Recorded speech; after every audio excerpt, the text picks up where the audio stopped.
Oke, hello everyone, welcome to Analysis dan update lagi seputar koin kripto. Dan di video kali ini teman-teman, di sini saya akan coba untuk kembali bahas salah satu koin layer 2 ya, yang punya TVL salah satunya yang paling tinggi, yaitu Arbitrum teman-teman. Dan seperti biasa, kita akan coba untuk bahas baik dari segi price action atau technical analysisnya, dan juga dari segi tokenomics dan juga fundamentalnya sedikit-sedikit. Dan sebelum itu teman-teman, buat kalian yang mau request analisa koin, feel free teman-teman bisa mampir ke bio akun TikTok saya. Dan di sini ada link tree yang bisa kalian akses dan nantinya kalian akan dibawa ke tampilan seperti ini. Dan di fitur ini teman-teman, di fitur traktir kalian bisa akses request analisa koin dan bisa request nih mungkin altcoin kesayangan kalian atau koin-koin lain kesayangan kalian. Dan di situ juga kalian bisa tanya-tanya seputar kripto dan investasi. Dan buat teman-teman yang mau mampir ke channel YouTube saya, feel free juga kalian bisa akses di bagian sini. Dan oke, sebelum itu disclaimer dulu teman-teman, bahwasannya video ini bukanlah bermaksud untuk mengajak teman-teman semua menjual atau membeli aset tertentu, melainkan coba dijadikan aja sebagai referensi dan juga second opinion, dan harapannya teman-teman juga melakukan analisa mandiri. Karena tentunya kerugian maupun keuntungan yang teman-teman hasilkan itu sepenuhnya adalah tanggung jawab teman-teman semua. Dan oke, di sini sebelum kita masuk ke pembahasannya, teman-teman bisa lihat dulu nih, banyak banget artikel-artikel yang membahas terkait Arbitrum ya. Hopefully buat teman-teman bisa baca-baca dulu untuk sekedar menambah pengetahuan dan tentunya untuk menambah informasi dan juga conviction teman-teman atas suatu aset tertentu. Jadi nggak cuma Arbitrum aja, teman-teman juga bisa cari informasi terkait aset-aset lainnya. Dan by cryptorank.io di sini teman-teman bisa lihat untuk tim dan orang-orang yang mengerjakan projectnya di balik Arbitrum ini.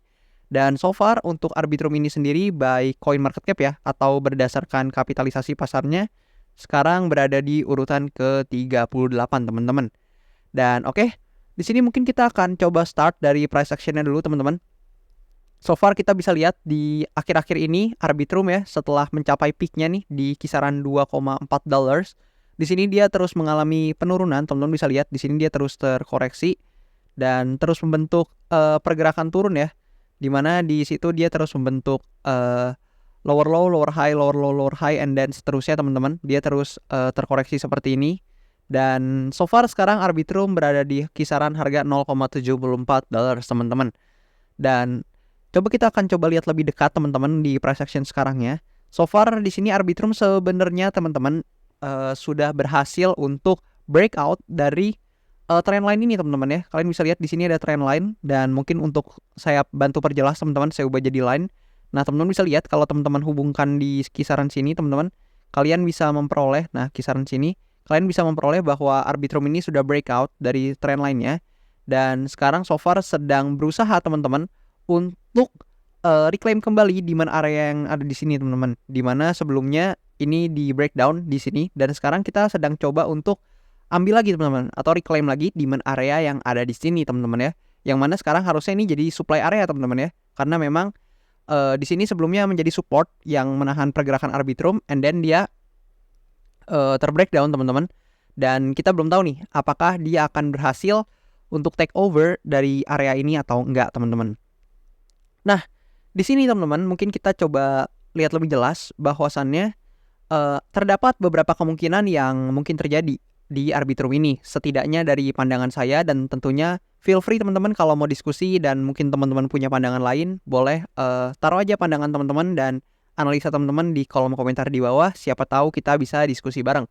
Dan teman-teman bisa lihat di sini beberapa kemungkinan yang saya maksud adalah yang pertama teman-teman, itu Arbitrum punya kemungkinan untuk terjadi seperti ini teman-teman. Misalkan dia turun ke bawah, terbreakdown, and then tentunya berdasarkan teori ada istilah support become resistance, dan bisa aja ini hanya ada resistance-nya di sini, dan ternyata Arbitrum nggak punya cukup buyers untuk menahan pergerakan penurunannya atau mereclaim kembali area ini, dan sangat disayangkan harus kembali mengalami penurunannya teman-teman, atau melanjutkan siklus lower low, lower high, and then lower low gain teman-teman. Dan kemungkinan kedua teman-teman, bahwasannya di sini Arbitrum karena memang sudah breakout dari trend line-nya, itu punya potensi teman-teman untuk coba take over teman-teman untuk dari demand area ini, and then setelahnya dia bisa membentuk pergerakan seperti ini teman-teman. Jadi kalau kalian coba zoom in di time frame 4 jamnya mungkin teman-teman di sini sebentar. kalian bisa lihat di kisaran sini teman-teman. Nah, teman-teman bisa lihat bahwasannya dia sedang membentuk pergerakan parallel channel yang naik gitu teman-teman. Meskipun bersifat konsolidatif, tapi so far ini pergerakan yang naik teman-teman. Kalian bisa lihat ada di trendline ini pergerakannya. Dan di sini kita juga sedang tertahan di batas bawah dari parallel channelnya teman-teman. Dan kita nggak tahu apakah ini akan breakdown atau enggak. Tapi kalau misalkan dia memang mampu bertahan, maka ada potensi pergerakannya terjadi seperti ini teman-teman. Dia menyentuh di sini, naik ke atas, yang mana dia berhasil take over artinya dari demand area ini. And then dia akan coba testing dulu, and then dia akan coba fill nih dari fair value gap yang ada di sini teman-teman. Nah di sini kalau kalian coba notice di daily-nya, oke, sorry teman-teman, di sini kita hapus dulu untuk ininya, untuk penanda garisnya. Nah di sini teman-teman. Oke, nah di sini kalian bisa notice teman-teman bahwasannya Arbitrum ini memiliki area fair value gap yang mana belum di-fill teman-teman ya. Nah kalian bisa lihat seperti itu. Di sini ada fair value gap yang belum di-fill. So ada potensi ketika dia memang berhasil membentuk pergerakan seperti ini, dia naik kemudian testing dulu di mana pergerakan pada umumnya ya, karena akan sangat jarang apabila memang bisa langsung naik kenceng lalu bisa fill ini. Jadi yang paling masuk akal adalah dia akan naik dulu kemudian terkoreksi sedikit baru naik lagi teman-teman. Itu pun mungkin prosesnya akan cenderung konsolidatif ya. Dan dia akan coba fill fair value gap yang ini teman-teman. Mengingat di sini kalian juga bisa lihat bahwasannya kalau kalian sadar ini tuh juga adalah fair value gap teman-teman. Jadi di sini tuh ada fair value gap buat teman-teman yang paham pasti tahu. Di sini ada fair value gap, and then teman-teman bisa lihat ketika Arbitrum ini turun dan ternyata ada semacam bullish engulfing di sini ya. Lalu dia naik, and then dia fill semua fair value gapnya di sini teman-teman. Kalian bisa lihat fair value gapnya dihabisin semua dan dia testing ke area resistance-nya di sini. Dan so far kita juga sedang tertahan di batas bawah parallel channelnya teman-teman. So itu dua kemungkinan yang mungkin terjadi so far di Arbitrum ini.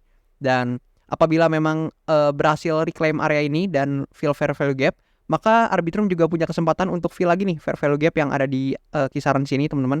Nih mungkin ini saya perpanjang supaya lebih jelas. Nah seperti itu. Dan oke, seperti ini teman-teman. Dan ini adalah fair value gap yang terbentuk dari candle yang ini teman-teman. Dan so far juga belum diisi. Kalian bisa lihat ini fair value gap yang cukup tebal dan belum diisi sama sekali teman-teman. Dan kalau memang berhasil di fill juga, maka ada potensi untuk paling tidak Arbitrum bermain nih di kisaran area ini teman-teman. Karena di sini ada area supply area yang bisa teman-teman notice juga sebagai area resistance-nya seperti itu. Dan oke, di sini kita akan coba lihat data-data terkait Arbitrum karena di sini price action-nya kurang lebih seperti ini teman-teman. Dan kalau kita lihat data by token terminal, sebenarnya Arbitrum ini menurut saya pribadi datanya cukup oke teman-teman. Kalian bisa lihat meskipun ada sedikit penurunan ya dari active users, namun teman-teman bisa lihat revenue-nya tetap naik teman-teman, tetap grow, tetap berkembang. Dan earnings-nya yang mana ini teman-teman bisa lihat dari revenue dan expense-nya juga naik, jadi teman-teman bisa kurangin aja. Dan di sini kita memperoleh earnings yang mana cukup tinggi juga dan naik teman-teman ya untuk earnings-nya. Dimana hal tersebut dapat terlihat dari memang revenue yang naik 300%-an, namun expense-nya itu hanya naik 68%-an teman-teman. Jadi teman-teman bisa lihat di sini untuk Arbitrum ini so far data dari token terminalnya saya cukup suka. Dan kalau kita lihat juga dari chainbroker.io di sini, teman-teman bisa lihat bahwasannya Arbitrum ini juga di-back oleh berbagai venture capital seperti Pantera Capital, Alameda Research, Polychain Capital, dan sebagainya. Yang mana tentunya itu adalah venture capital yang cukup oke dan udah ternama. Dan dari sudut pandang saya teman-teman, mungkin salah satu yang paling menarik dari Arbitrum ini sebenarnya adalah TVL-nya teman-teman, atau total value lock yang dimiliki oleh Arbitrum ini. Dan kalau teman-teman coba cek dan coba bandingin dengan beberapa layer 2 lain, mungkin teman-teman bisa notice bahwa Arbitrum ini punya total value lock salah satunya yang terbesar teman-teman ya. Dan kalau coba teman-teman bandingin mungkin dengan Base, di sini kita coba buka di Base, itu ada di 1,731 billion of dollar. Kemudian teman-teman cek di Blast teman-teman itu ada di 1,3-an billion of dollar. Dan Arbitrum sendiri di sini teman-teman bisa cek memiliki 3,13 billion of dollar teman-teman. Itu salah satu yang terbesar ya di sektor layer 2. Dan teman-teman juga mungkin kalau yang lagi viral ya teman-teman ya, atau yang banyak dibicarakan, teman-teman bisa coba notice di koin Manta teman-teman. Nah ini teman-teman bisa notice di koin Manta. Nah Manta itu cuman segini teman-teman TVL-nya. cuman di angka 85,7 million of dollar. Sementara kalau teman-teman buka di kita kembali lagi ke Arbitrum teman-teman bisa notice bahwa Arbitrum ini punya total value lock kisaran 3,13 billion of dollar teman-teman. Yang mana TVL-nya ini itu cukup besar dan so far growth teman-teman ya untuk TVL-nya teman-teman dari Arbitrum ini teman-teman. Dan mungkin beberapa hal yang teman-teman perlu tinjau dan perlu perhatikan ya, khususnya buat holdernya Arbitrum teman-teman atau buat teman-teman yang berencana bertransaksi di Arbitrum. Nah, di sini teman-teman bisa lihat bahwasannya Arbitrum itu baru unlock 32% dari total supply-nya. Dan sebentar lagi teman-teman, lebih tepatnya di tanggal 25 Juli ya. Di sini di tepatnya 6 hari lagi, 6 hari 16 jam lagi. Di sini Arbitrum akan mengadakan upcoming event yaitu token unlock dari Arbitrum ini. Yang mana tentunya seperti yang udah sering saya ungkapkan, semakin sedikit token yang baru di-unlock oleh koin tertentu, maka hal tersebut menandakan bahwa koin tersebut secara unlock tokennya belum terlalu mature, sehingga apabila memang ada upcoming event seperti ini yang bisa menyebabkan unlock token untuk Arbitrum ini, di mana berarti token yang beredar di pasar lebih banyak, yang mengartikan supply-nya akan menjadi semakin banyak. Dan apabila tidak diiringi dengan demand yang juga meningkat, maka ada potensi terjadi sell news event teman-teman, atau di mana orang-orang mungkin menjual Arbitrum ini untuk menghindari mungkin floating dan sebagainya teman-teman. Jadi untuk mengantisipasinya tentunya teman-teman bisa untuk tinjau dan amati price action-nya mungkin ketika upcoming event ini terjadi, seperti itu teman-teman. Dan mungkin segitu aja teman-teman untuk informasi so far yang bisa saya deliver terkait Arbitrum ini. So hopefully bisa bermanfaat untuk teman-teman. Dan ingat, ini bukanlah ajakan juga untuk menjual dan membeli aset tertentu, karena semua keputusannya tentunya berada di tangan teman-teman sendiri. Dan coba dong, saya mau dengar pendapat teman-teman terkait Arbitrum ini. Kalian bisa komentar aja di kolom komentar di bawah. Siapa tahu kita juga bisa diskusi bareng, dan teman-teman juga mungkin bisa notice nih apa yang mungkin belum saya tambahin, atau teman-teman mau nambahin sesuatu informasi supaya bisa dibaca teman-teman lain juga. Dan thank you banget buat kalian yang udah nonton video ini sampai selesai, dan I'll see you teman-teman in the next video. Thank you teman-teman.